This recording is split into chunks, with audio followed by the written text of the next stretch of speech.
आणि आमचं महायुतीचं सरकार ही धार्मिक अधिष्ठानं जी आहेत, आध्यात्मिक अधिष्ठानं जी आहेत त्याचा विकास करणं हे आमचं कर्तव्य समजतो.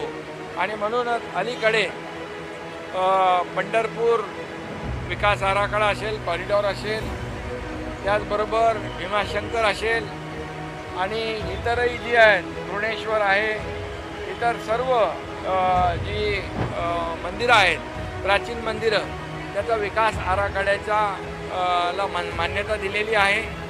आणि खऱ्या अर्थाने आमच्या सरकारने ब वर्गाच्या मंदिरांना पूर्वी 2 कोटी निधी होता, आता तो 5 कोटी केलेला आहे, जेणेकरून तिथला विकास होईल, भाविकांना त्याचा फायदा होईल. जसं देशाचे प्रधानमंत्री, लोकप्रिय यशस्वी प्रधानमंत्री नरेंद्र मोदीजींनी राम मंदिर अयोध्येमध्ये बांधलं, काशी विश्वनाथ मंदिर बांधलं, उज्जैन महाकालेश्वर त्याचं म्हणजे कॉरिडॉर सुशोभीकरण केलं, असे अनेक मोठे प्रकल्प देशामध्ये देखील मोदीजींनी हाती घेतले. आणि महाराष्ट्रात देखील अशी देवस्थानं जी आहेत त्या देवस्थानचा आपण विकास करतोय, प्राचीन देवस्थानांचा जीर्णोद्धार करतोय.